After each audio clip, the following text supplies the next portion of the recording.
Hi, everybody. Welcome in. We are just going to give folks just a couple minutes to hop on and join. We're very excited to have you all with us live tonight. Um, you're going to hear some great presentations, and we have Q&A at the end, but please feel free to drop questions in that Q&A chat box at any time throughout the webinar, and we'll try to get to those as soon as we can at the end. But we might be able to answer a few of those while we're going. So don't forget to ask your questions throughout. I'm going to start just a little poll here to get us started while we're waiting for folks to join still.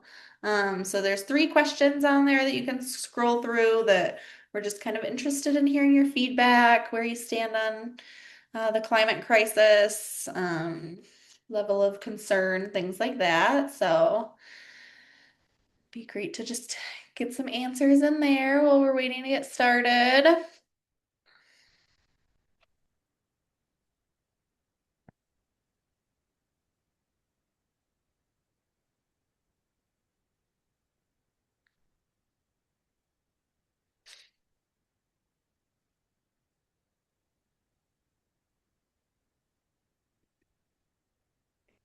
Hi, everybody new that's joining. We're just giving folks just a few minutes to get in before we hop on, but feel free to answer this fun little poll that we have up. We're curious to hear your feedback.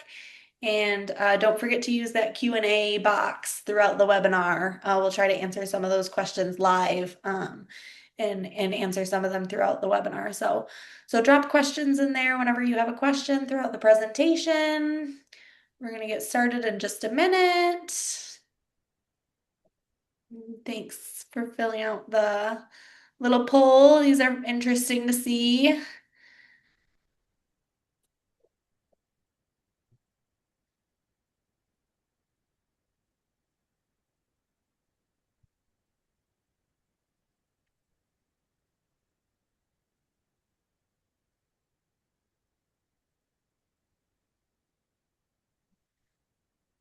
All right, I'm going to stop this poll, but we'll kind of go through that at the end. And don't forget to drop questions in the Q&A as they come up throughout the presentation.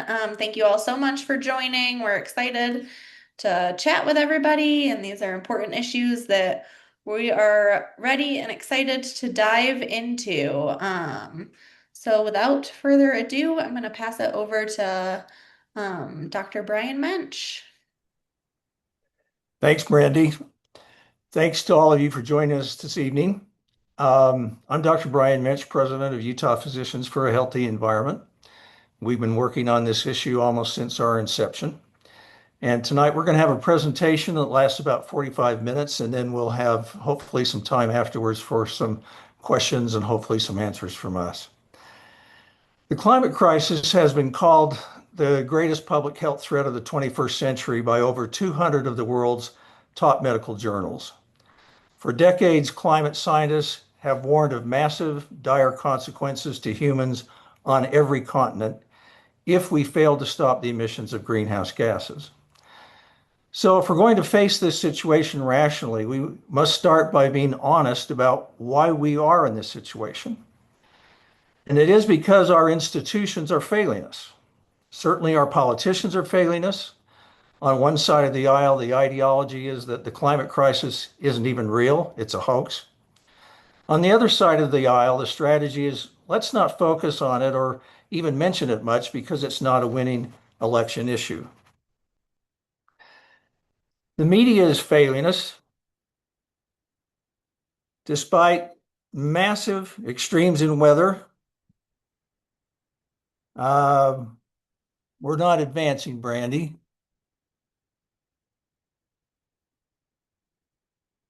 Do you know anything that's going on with our slide presentation? We're not advancing.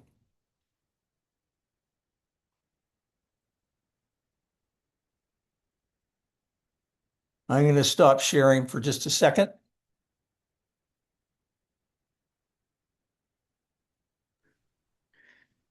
Brandy, we're not advancing our slides. Do you have any idea why? Are you trying to click the arrow or just click Yeah, the mouse? yep, it's not letting me. If you click your mouse, it still doesn't work. Nope. Hmm. Just Um, all of our dress rehearsals to make sure that it's, yeah. Why don't you stop your share just for a second and then try to relaunch it and just see if that. that's locked up. It won't let me stop sharing. Oh, uh-oh. Um, How about how about now? all right, you stopped sharing, so maybe try again. And if it doesn't work, then I can pull up your slides for you. No, it's not letting me stop sharing. Okay, let me st well, you have stopped. Let's see. Here's you. All right. Can you see those, Brian, if I just run them for you? I can. You were Okay, just next right. slide. So the media is failing us despite massive extremes in weather, especially heat waves, severe drought, uncontrollable wildfires mixed with floods and failed agriculture. Media coverage mentioning these events as a manifestation of the climate crisis is actually plummeting. It's going down, not up. Next slide. So, where does that leave us? Perhaps a majority of people are sleepwalking around the issue, suffering from what we might call climate silence syndrome. Next slide. And then we have a lot of other people who are afflicted with what we might call climate distraction syndrome. Next slide. And still others, like Stephen Colbert, suffer from the climate, what we might call climate derangement syndrome, as he jokingly said. Next slide. Global warming isn't real because I was cold today. Also, great news, world hunger is over because I just ate. Next slide. And we have plenty of people that suffer from climate denial syndrome. A lot of them are on Utah's Capitol Hill. Next slide. And then a few of us have climate doom syndrome. Next slide. But today, we'd like to steer all of you to what we might call climate reality syndrome. Climate reality syndrome, we'll just call, at least from the standpoint of how the climate crisis is affecting our health right now, here in Utah and in the future, a realistic way of dealing with the climate crisis. Our hope is to restore serious discussion about the issue to the public dialogue in the further hope that it leads to a more rational public policy in the state and nationally. And now I'll end my introduction to the topic with a takeoff from all those pharmaceutical ads that run constantly. Ask your doctor if preserving human civilization is right for you, because that's in fact what we're talking about. Now we're going to stop sharing, and I'd like to introduce our next panelist, Dr. Mark Goldfarb. Dr. Goldfarb is a semi-retired interventional cardiologist living in Park City. He currently volunteers as a general cardiologist at the People's Health Clinic. He also volunteers at the National Ability Center as support staff for patients and clients to help them maintain their health through recreational opportunities. He served as a doctor on the mountain at the Deer Valley Resort. He attended the University of Michigan for his undergraduate degree, followed by George Washington University Medical School. He did his internship and residency and subsequent fellowship at Emory University and Grady Hospital, where he was the chief resident in cardiology. He has become a climate activist, attending several of former Vice President Al Gore's Climate Reality Project training sessions since 2023. He's very aware and very concerned about the role of climate change on our patients' health and that of the overall population in general, especially vulnerable communities. He's also a member of the Citizens Climate Lobby Group in the Wasatch Back. So, welcome, Dr. Goldfarb, and the floor is yours. Thank you, Brian. Let me get my screen up there.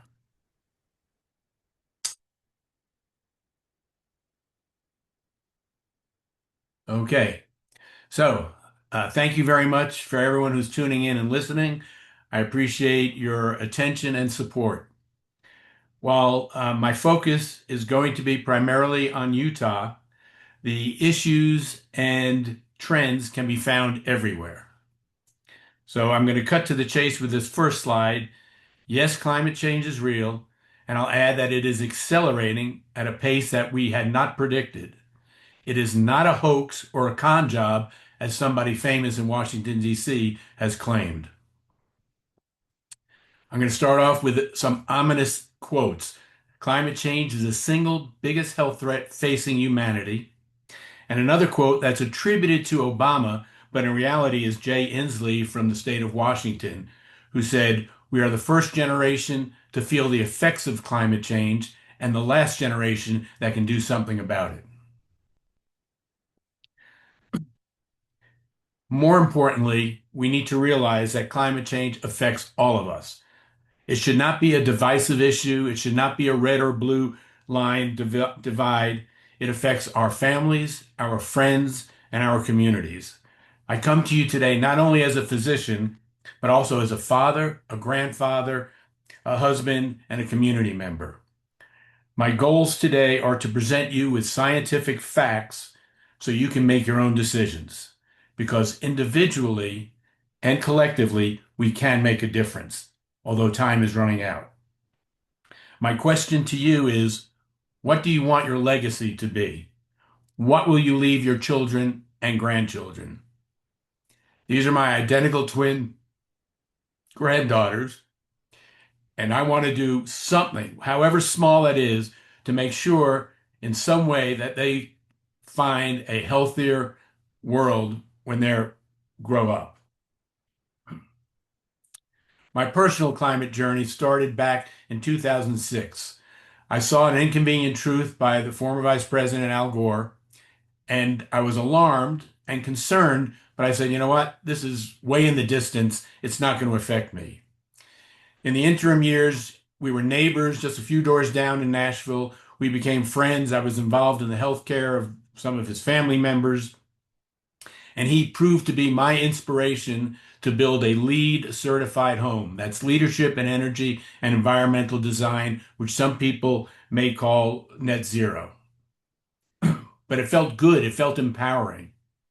I then saw An Inconvenient Sequel in 2017, and now I was really alarmed because everything they had predicted in the first movie was coming true, and the consequences were dire. And I realized I need to be involved, but it still didn't move the needle enough. Finally, in about 2022, 23, my granddaughters were in Chicago, and my daughter and son-in-law, they're going crazy because the air quality was so terrible that they had to leave the girls inside and the babysitter while they were working because the air quality was terrible. And it was advised that young people not go outside. Gore comes to Park City periodically, gives talks to investment banking teams. We meet for lunch, and I said, "Al, what can I do?" He turned me on to the Climate Reality Project, and now I'm a member of that. And I go around quarterly, or he goes around quarterly all over the world giving talks, and he gives you 500 slides, which you curate down to make a reasonable presentation. So, what I'm not going to talk about are the global challenges. I have personally found in my presentations that it resonates more with people when you talk about things that affect them, when it's close to home. They feel it, they become aware and alarmed. Even though we should mention that approximately 20,000 people in Europe have died recently with the heat waves over there. But my focus today is going to be purely on your health and local Utah issues.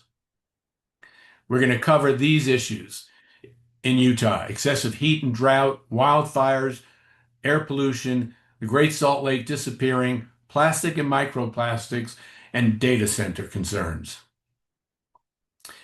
Overarching this is a topic of environmental injustice because all those issues that I discussed disproportionately affect communities of color, low income, and marginalized communities. Why is that? Well, there's some theories that they don't have money for air conditioning. They live in proximity to fracking facilities, industries, um, airports, highways. They don't have green space, and that affects them. Remarkably, zip code is the most potent predictor of an individual's health and well-being. The United States average for life expectancy is 79. Utah, we're slightly above that, but you take two distinct areas, Glendale on the west side of Salt Lake and Park City, 30 minutes away up in the mountains, the difference is dramatic. Same thing, my friends in Nashville. You go to North Nashville compared to Belmead, and the difference is dramatic. So, some questions. Is the planet getting warmer? The 10 hottest years on record have been the last 10 years. Now, some people will say and argue, well, weather is cyclical.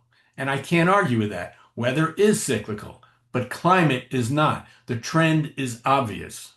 I'm going to make an analogy. For those in the medical field, it would be like checking a blood sugar here and there versus a hemoglobin A1C, which gives a trend. For those not in the medical field, it'd be like checking the stock market every couple days with the ups and downs versus a 30-year index fund where the trend is obvious. So July, just last month, was the hottest month ever recorded in the United States. March of this year was the hottest month of March ever recorded in the USA and Utah. Salt Lake City set a recent highest temperature on July 12th of 109 degrees.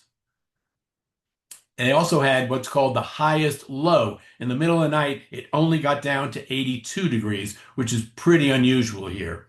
Phoenix, remarkably, set a highest low of 97 degrees.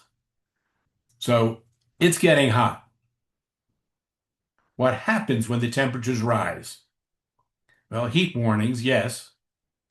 But about 500,000 people die all over the globe from heat exposure annually. 2023, 2,300 people in the US died, 47,000 in Europe. I make that comparison because in Europe they don't have as much air conditioning, perhaps, or cooling centers. Heat-related deaths have risen dramatically just in the last 6 years. And although tornadoes, hurricanes, and flooding get a lot of press, deservedly so, because they make great pictures and great TV, climate-related deaths from heat are more than all of those combined. What are the effects of extreme heat on our health? Heat stroke, ER visits, healthcare spending goes up, increased rates of violent crime and suicide. Actually, there was an interesting study. The University of Utah looked at a high number, surprisingly, 7,500 suicide cases in the state between the year 2000 and 2016. For every 9 degrees Fahrenheit that the temperature rose, in the next few days, the risk of suicide went up 5%. Not dramatic. But you combine that 9 degrees with nitrous oxide, which is a pollutant in the valley, and the risk of suicide went up 50%. Decreased cognition and lower test scores. If your kids are taking a test or the SATs and it's hot and they don't have air conditioning, there's a tendency not to score as well. Cognitive and problem solving is down. Decreased athletic performance. You may have noticed in the recent World Cup, they now institute hydration breaks in both halves just to protect the athletes. And particularly because this summer, when it was going on, it was so hot. And the heat is not only in the summertime. Utah and Salt Lake recorded the warmest winter ever, and significantly so, 7.6 degrees above normal, which leads to more rain, less snow, and the snowpack, as we'll learn or discuss later, supplies 90%, 95% of our water. Thusly, ski season was disappointing, marginal, or even poor. These are pictures, probably drones in the East Village I'm up in Park City, from Deer Valley, East Village, the Park City base. In the wintertime, these are February and March. Terrible. Soldier Hollow, they had to move the NCAA cross-country Nordic event from Montana because they had zero snow. We had some snow, and they were able to blow it and make it and pat it down so they could have a competition. And the last one on the right, I took on a chairlift at the canyons in March. It was terrible. It was terrible. Drought conditions in our state. There was a scientist associated with the United Nations who has coined the term water bankruptcy, which seems very, very appropriate. As of a week ago, 99.9% of the state, Utah, was in a drought conditions. 59% was severe, 35% was extreme. Then we go on to the right where we're talking about the Colorado River, and we'll get into the term dead pool. The Colorado River supplies water for 40 million people in the Southwest and just the tip of Mexico. It also is responsible for irrigating 5.5 million acres. Both Lake Powell in southern Utah and Lake Mead are now at their lowest recorded levels in 60 years, ever, since they were built. If that trend continues, and it's expected to do so, water will not flow through the dam and they will not be able to generate electricity. Then the states, the upper basin, which is Colorado, Wyoming, Utah, Nevada, New Mexico, versus the lower basin, Arizona, Nevada, and California, have been discussing what to do. They weren't able to come to a conclusion, a compromise. On July 31st, the U.S. Bureau of Reclamation had a 10-year plan on how to manage water going forward. The good news, selfishly for Utah, for the first 2 years, Utah does not need to make any water cuts, whereas the lower basin states must cut 20% over the next 2 years. Governor Cox on May 21st issued a state of emergency due to the drought conditions. But I ask you, do you see any difference? Your neighbors watering, farms watering. When I drive by on 224 and they're watering in the middle of the day, I don't see where there's any teeth to this declaration. What happens when there's drought? Well, it degrades air quality significantly through smoke and dust. If you're hiking, do not put your canteen in a creek that you don't know the source because of the potential for an algae bloom and contaminants. It extends mosquito season, particularly the West Nile virus. Although there's only been 2 cases reported clinically in the valley, 35% of the mosquitoes tested were positive for the West Nile virus. It limits food production and mental health strain due to potential job loss or economic stuff. So this slide is interesting. It doesn't make sense because Utah is the 3rd driest state in the country, but the 2nd highest for water consumption per capita. Most of that is due to agriculture. I've seen statistics for maybe 60 to 85% rather than the pure 85%. And the vast majority of that goes to alfalfa and some to hay. And 40% of the alfalfa and hay gets exported out of the state, with a significant majority going to China. Alfalfa consumes more water annually than residential, municipal, and industry combined in this state. And yet it only produces 0.2% of the gross domestic product. The legislature clearly needs to address water rights issues. They did something in 2022 where they somewhat messed with the use it or lose it rules, but still, something needs to be done. Will it get done? I don't know, because 20 to 25 of the legislators currently in office have ties with the agriculture business or are farmers. For municipal water use, the vast majority is outdoor watering. So the comment that, well, maybe take a 2-minute shower rather than a 5-minute shower, turn the water off when you're brushing your teeth, is basically a drop in the bucket. Actually, I guess pun intended with that one. Switch to wildfires. The events worldwide have doubled in the last 20 plus years. In the US, wildfires have increased 40%. As of July 6th, Utah wildfires have outpaced the previous 5 years combined.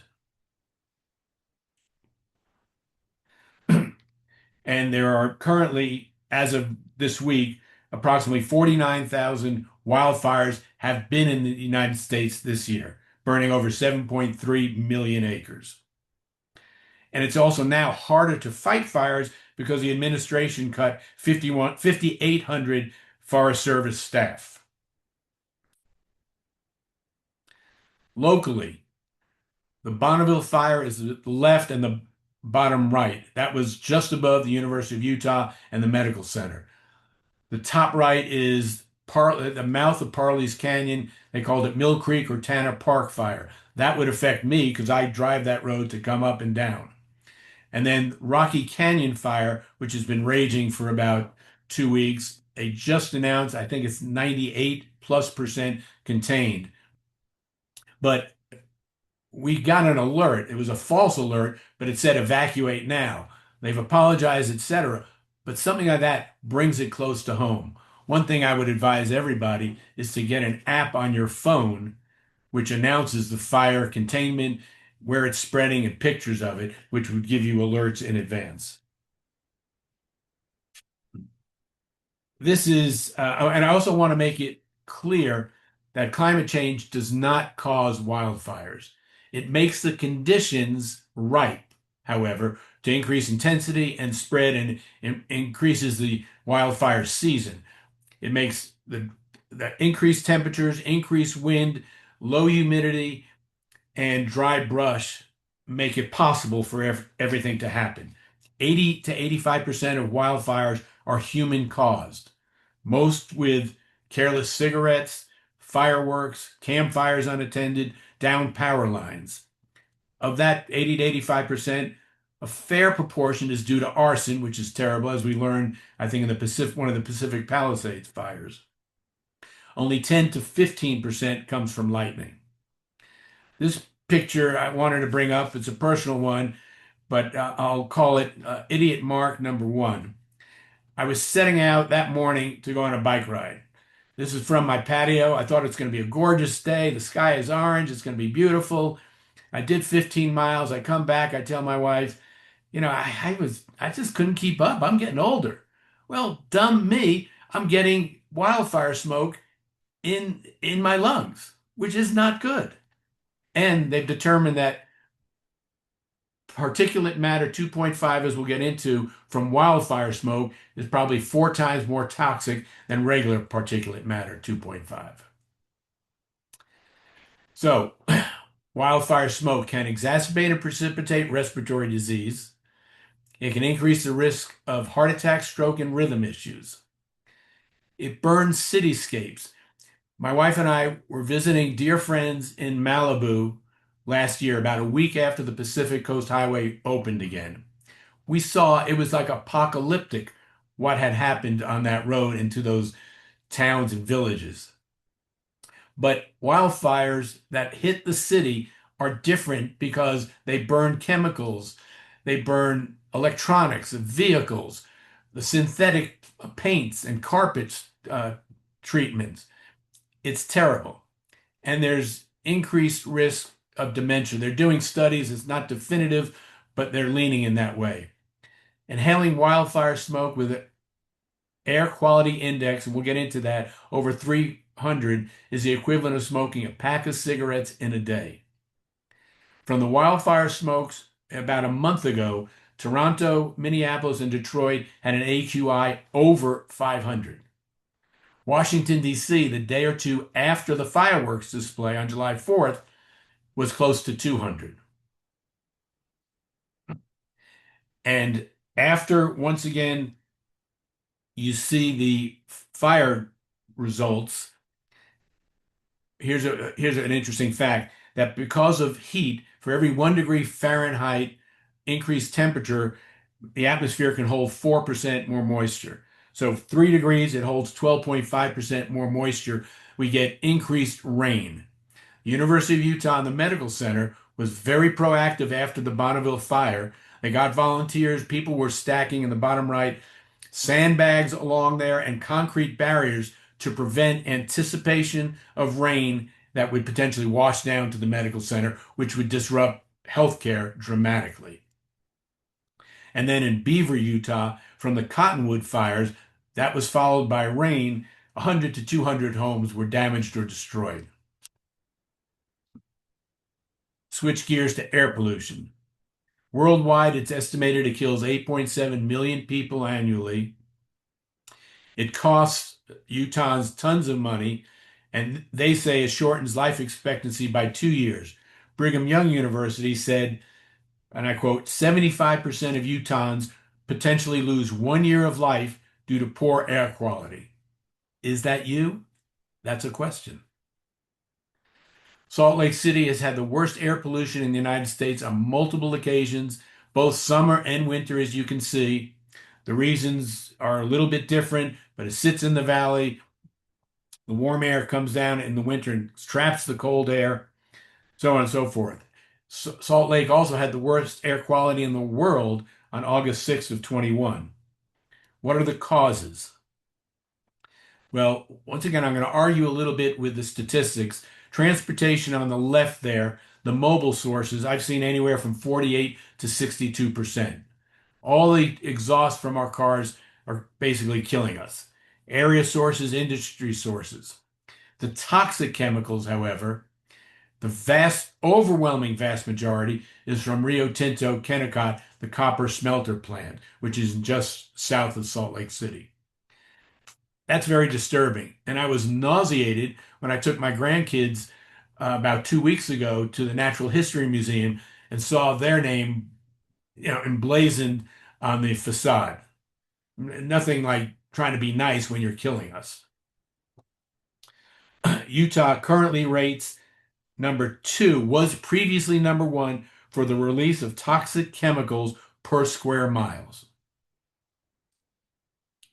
Now, this is a busy slide, just bear with me. The big box on the right, everyone has that on their phone. And when you go out to exercise or you go out and the sky doesn't look that great, you should really pay attention to this. It is really important when you should be careful. It's a little misleading because on the Apple phone, it's algorithms and projections, and you have to check how often it's upgraded and alerted.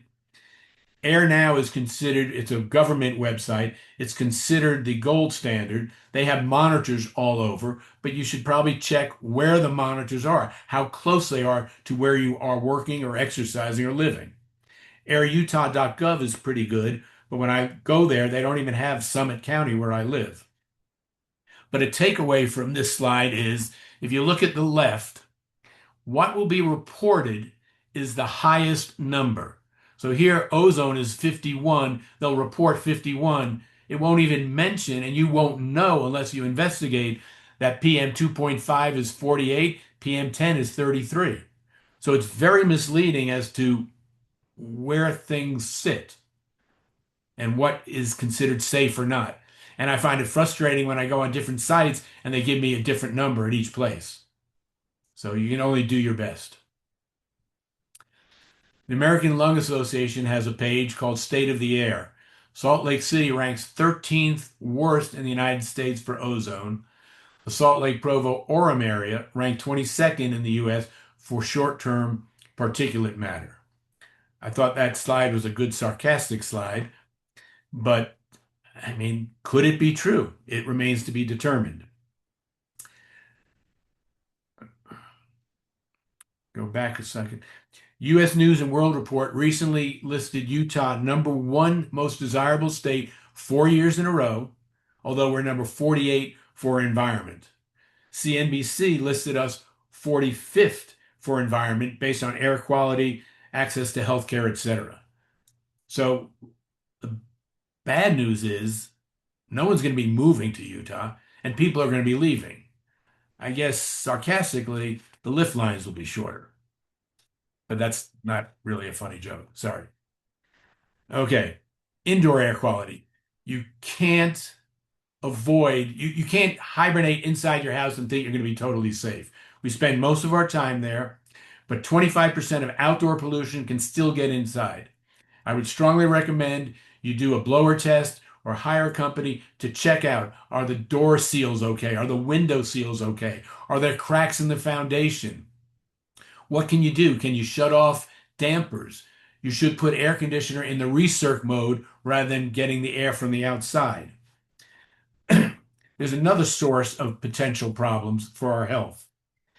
Case Western Reserve, a very prominent institution, and the NIH started a study where they were going to replace 1,200 gas stoves with induction cooktops and ovens. They were awarded $18 million. Of course, the current administration abruptly stopped that study in its tracks after they only had done 85 homes. Within 4 weeks in those 85 homes, the nitrous oxide levels dropped 70%, and ER visits dropped dramatically, as did lost days of school and work. So, what are the overall effects of air pollution? Linked to infertility, babies can be born preterm, underweight, learning disabilities and ADHD, Alzheimer's, risk of suicide and depression, heart attacks and stroke, and of course, increase your risk of asthma and chronic obstructive pulmonary disease. Okay, near and dear to everyone's topic here is the Great Salt Lake. This reminds me of the 1960s movie with Clint Eastwood, The Good, the Bad, the Ugly. It contributes to the economy, jobs, tourism. The lake snow effect is excellent. The bad, the exposed lake bed is laced with toxic chemicals and pesticides. The surface area has lost 73% of its water and over 60% of its surface area. Currently, 1,200 square miles are now exposed. It is 7.8 feet below the usual healthy level of 4,198. It is 1.9 feet above its all-time forever record low and 2.4 inches above the second record low. The major reasons, I hate to admit this, but it's upstream water diversions. And 74% of that goes to agriculture. 26% of that is due to municipals, industry, and industry use. And now with increasing temperatures, we're seeing increased amount of evaporation contributing to this. There was a 2024 study published on data from 2020 where they looked at the Great Salt Lake from April to November. It released 4.1 million tons of carbon dioxide. It's now projected to release 7.1 million tons annually by 2030. Okay, here's idiot mark number 2. We were invited to play golf by good friends at the Salt Lake Country Club. We're on the 9th tee. We're looking down and we see this wave of smoke or dust coming. Another movie, it reminded me of Lawrence of Arabia, but it wasn't gray like in this picture, it was brown. And it's coming and it's coming and you don't know what to do. And I didn't even take out my phone. We watched it come and then we covered up. But it was, we inhaled tons of it. We were covered in brown soot. But that's what's happening. That's what's happening. The Department, Department of Air Quality reports only 3 to 8 major dust storms a year. But the University of Utah says, well, maybe, but there are 60 smaller, more localized dust storms. The Salt Lake level, as I've mentioned, is dramatically down. It's estimated that it will take 800,000 to 1 million acre feet annually to restore it to healthy levels by the 2034 Olympics. We're currently adding only 50 to 80,000 feet annually. I applaud there are several wonderful nonprofits who are working hard, tirelessly to raise money and get water diversions and everything to save the lake. But unless the legislature gets on board and rather than just talks, does something, enacts something, has critical values and critical cutoffs, we're in big, big trouble. What happens from the dust of the Great Salt Lake? You breathe it, but now they found out it can be ingested through local food systems. If it's sitting on a plant and that plant gets picked, goes to the grocery store and you eat it, you're ingesting toxic chemicals.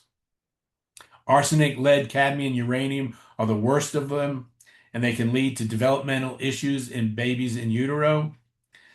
Um, then you've probably heard the term eco-anxiety.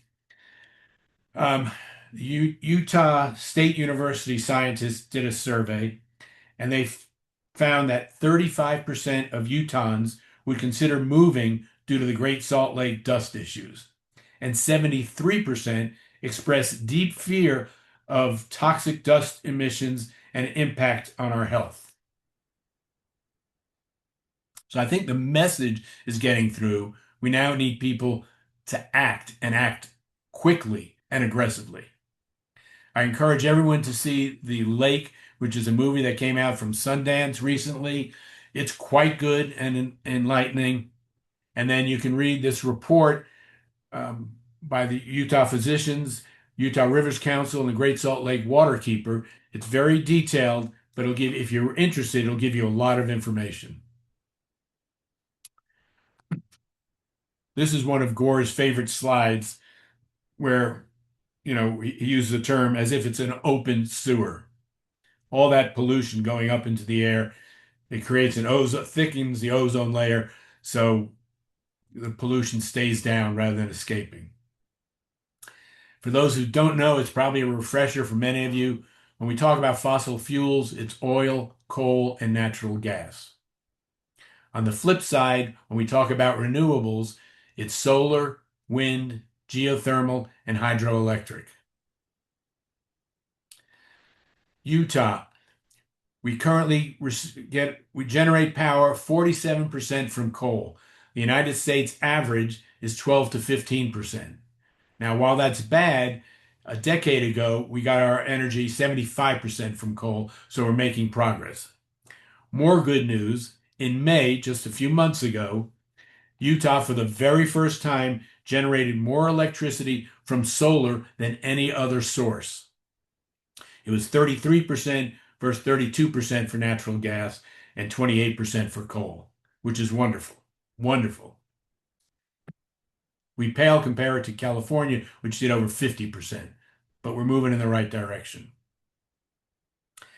I can't help but mention somebody famous who keeps calling it and insists his staff call it Big Beautiful Coal.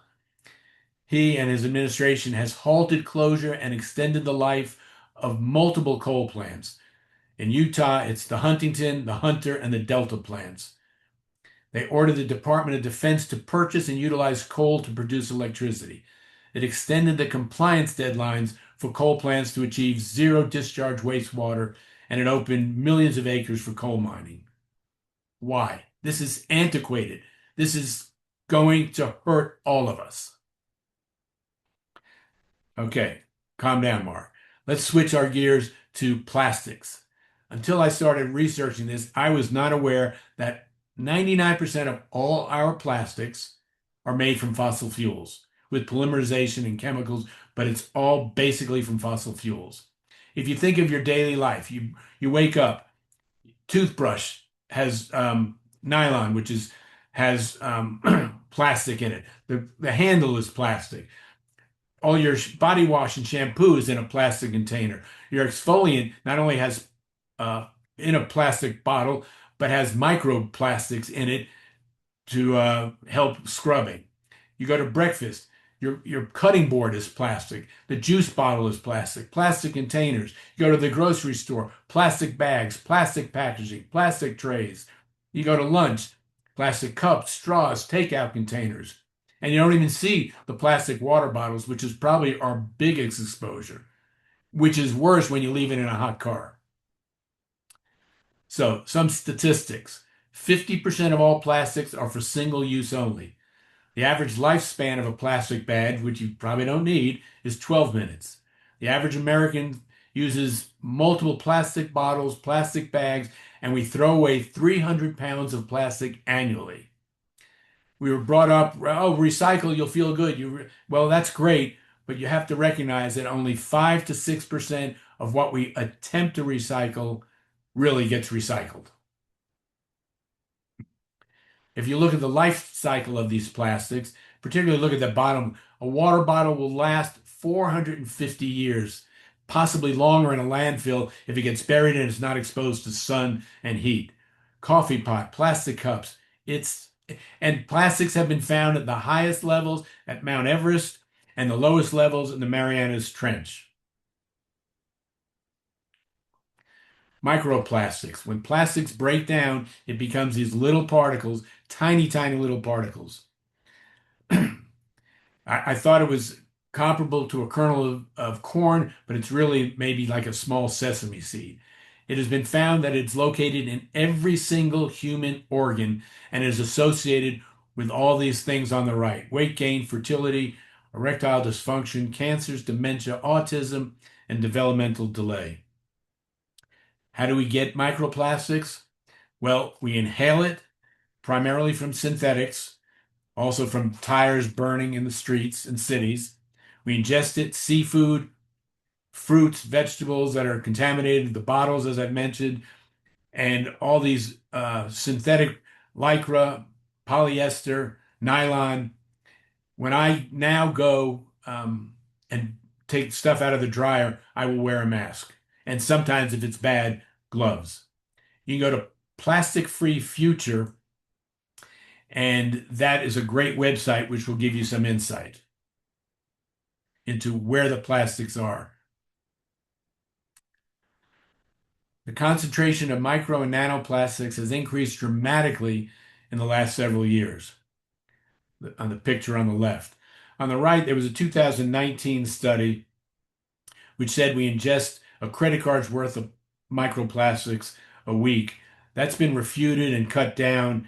We do ingest probably 2,000 microplastics a week and over almost 500,000 particles inhaled in a week, but it doesn't come close to what they were saying. But it's a good reminder. And on previous conversations, that's stuck in people's minds. Well, what's going to happen? The fossil fuel industry is recognizing that there's decreased demand for oil and gas. So what are they going to do? They're increasing production of plastic from 400 million tons a year currently to up to 1.2 billion tons by 2060. ExxonMobil sent out a letter to their investors saying, quote, they will increase petrochemical production of plastics by 80% by 2050 to maintain profits due to anticipated decline in oil and gas. So the answer is not recycle. If you can follow that hierarchy, refuse items, reduce, reuse certain things, repurpose, recycle last. And if you recycle and it's not clear and the bin is contaminated with some food, the whole thing gets thrown out to the landfill. I would also advise there's another movie. It's called The Plastic Detox. That's currently on Netflix. That's a good one to watch. Okay, data centers. We're coming near the end. That's a hot topic in Utah currently. Here's some fun facts. ChatGPT uses more electricity than a standard Google search, but generates dramatically more carbon emissions. ChatGPT gets 2.5 billion requests worldwide daily. Google gets dramatically more. Data centers consume huge amounts of water, from over 300,000 gallons a day to 5 million. The data center demand in the country is expected to triple by 2030. Utah already has 48 operational traditional data centers. So I asked, like, what's the big deal with these new data centers if we already have 48? Well, the answer, and I had to use Claude to get this answer, the traditional data centers use CPUs, a central processing unit, whereas the hyperscale centers use GPUs, which are graphic processing units. I asked Claude for an example, an analogy. A traditional center with a CPU would handle managing landing an airplane at an airport successfully. A GPU can manage an entire international airport, landing and taking off. They would handle the baggage, the flow of people and cars. That seemed to resonate with me, the difference. So locally, the Box Elder Stratus situation in Tooele Valley. The Box Elder, and I hope Kevin O'Leary of Shark Tank fame doesn't call me a proxy for the Chinese communists, as he said to some of his other people. But it was initially proposed to be 40,000 acres and require 9 gigawatts. No one understands gigawatts, megawatts, etc. To put this in perspective, 1 gigawatt could power 1 million homes, and they're proposing 9 gigawatts. All 48 of the current data centers could power only 920,000 homes. So, in summary, it would draw more electricity than all the homes, businesses, factories in Utah combined twice over. And at the same time, produce 34 million tons of carbon dioxide.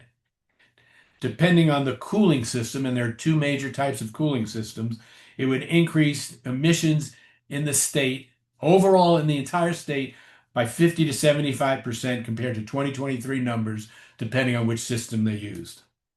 Cox has ordered another executive order demanding more honesty about water and air impacts. We'll see what happens there, because it tends to be something he says and nothing ever gets done.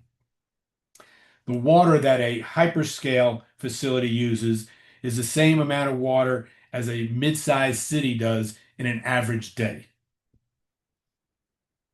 The Tooele Valley project is on the board now, but it's only going to be 500 megawatts. It includes a truck stop, hotel, and warehouses. But the difference is they're going to use a reverse osmosis system. But this system will discharge over 260,000 gallons of contaminated industrial brine to the Great Salt Lake wetlands where it sits and Gilbert Bay.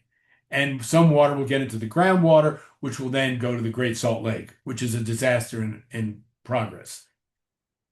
The proposal, which seems somewhat odd and almost illegal, they're going to use $240 million of public funds from the UPHE board, the Utah Inland Port Authority. They're already trying to get water from an area that has been, quote, overstressed since 1996. So what do data centers do to our health? The pollution from fossil fuel power, because most of them have fossil fuel power and backup diesel is enormous.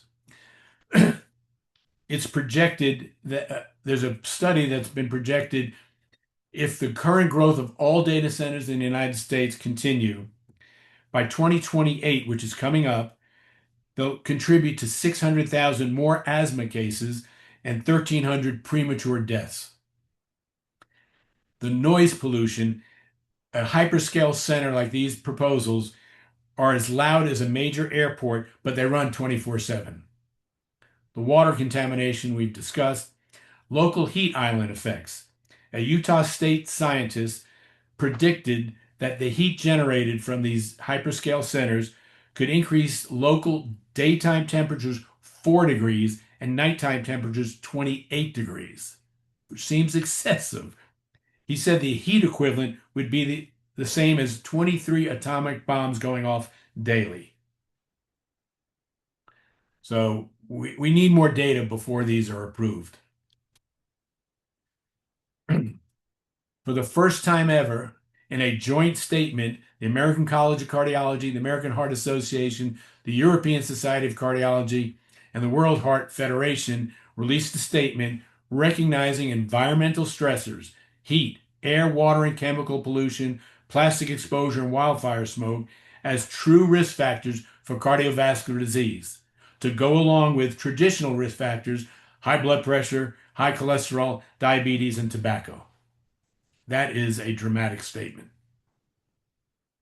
So remember, you are not alone. 80% of the people globally want their country to do more on climate change. 68% of Americans think it is happening right now versus a few deniers. 75% of registered voters want the federal agencies to increase efforts to protect us from harms, and 59% believe global warming is human caused, for still a small number of people who say it's natural. In Utah, those numbers are fairly similar. 70% believe climate change is happening now, believe the number believed to human activities. They support the use of public lands to generate solar and wind, and 78 agree that the environment is more important than economic growth. The International Energy Agency has determined we have the technology now to reduce emissions 50% in this decade. This slide is about 2 years old, so the numbers don't reflect that, but the cost of wind has declined significantly, battery packs declined significantly, solar has declined dramatically, and utility scale batteries have declined. So we can do it. We just need to do it. I love these two quotes. The future depends on what we do in the present. And the greatest threat to our planet is the belief that someone else will save it. So what can you do as an individual?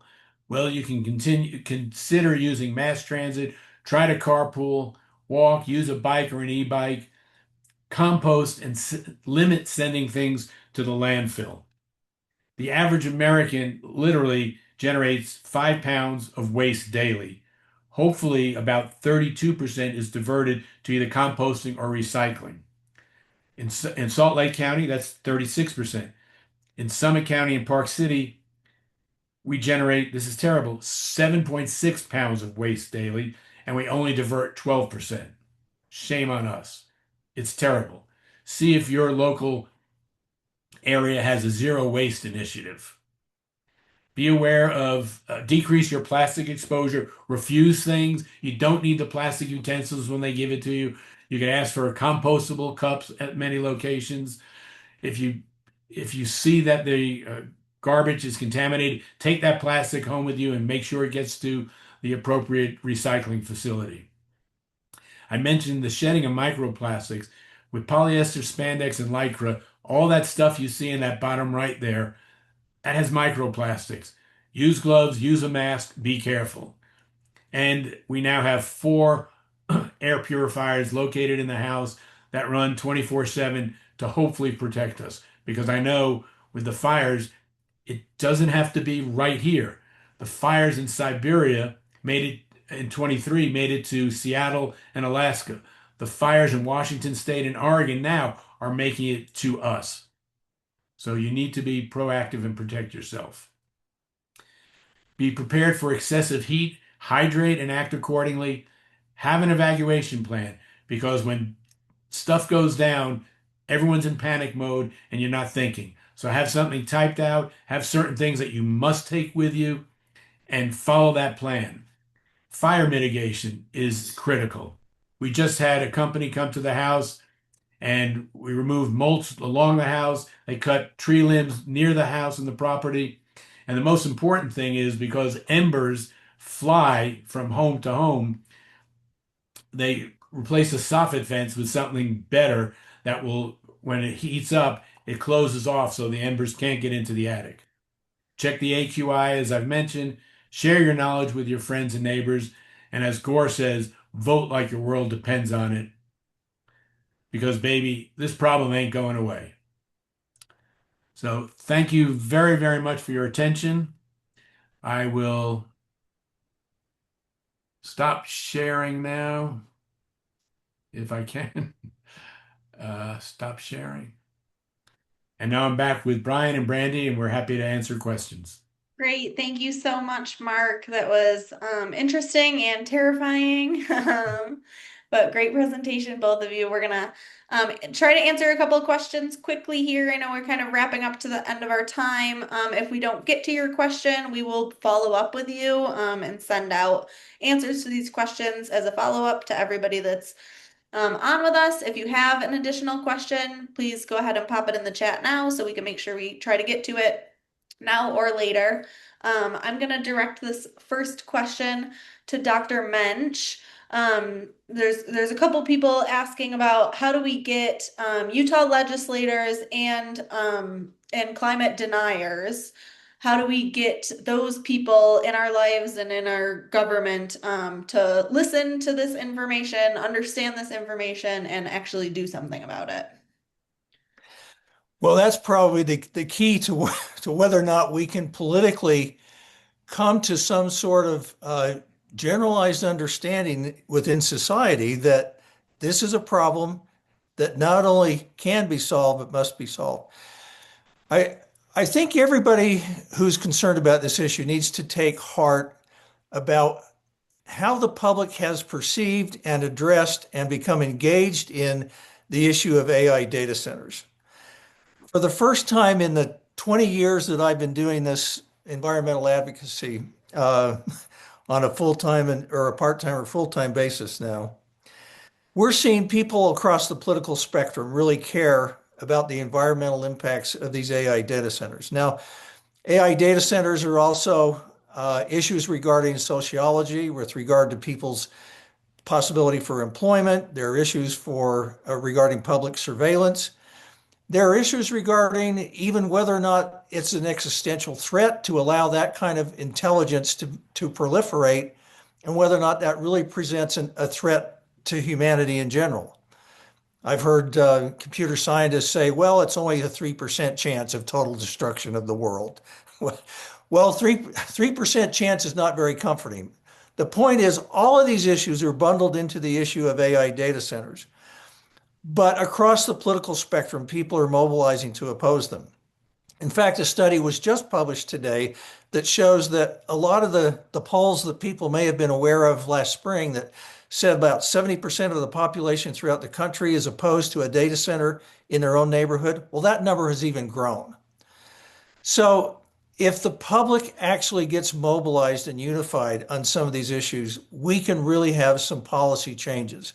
And that includes here in Utah. Combine that with a poll that I just saw where the popularity of Utah's politicians, from the governor on down to the legislators, has plummeted. And that's in large part over the issue of data centers.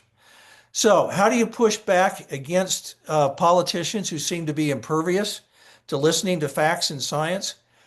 You just keep pummeling them with your opinions about things. Eventually, they cannot continue to stiff arm the public and continue to do what they've always done, thinking that it'll be okay for them. Because as we've seen, powerful politicians in the state of Utah have gone down to defeat for the first time in memory over environmental issues. We can do more of that. We have to be more engaged. We have to be willing to talk about it with our friends or neighbors. We have to actually be willing to spend time saving the state of Utah, saving the country, saving the world. That's going to take time and commitment, but it can be done. Awesome. Thank you for that, Brian. One for Mark here. What are one or two things I can do to help the climate crisis locally immediately? Well, I'll echo what Brian said, and it's basically we need to get the political will changed. So speak to your friends and neighbors, vote accordingly. We can go off on another tangent, and I don't want to get into the weeds with this, but the climate finance scenario is problematic. Check your mutual funds and your investments and see how much they're supporting the fossil fuel industry.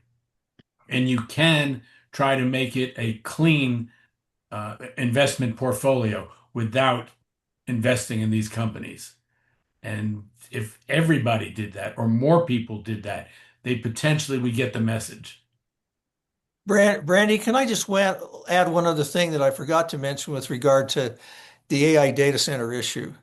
Um, a new study by a couple of former Microsoft engineers has concluded that the energy consumption of these AI data centers is actually a small part of the problem. A much bigger part of the problem is these big tech companies are collaborating with the fossil fuel industry to use their AI to increase their oil drilling, increase production, and that's actually somewhere between a 3 and a 13 times greater issue in terms of greenhouse gas emissions than what the data centers themselves are producing, which is also huge.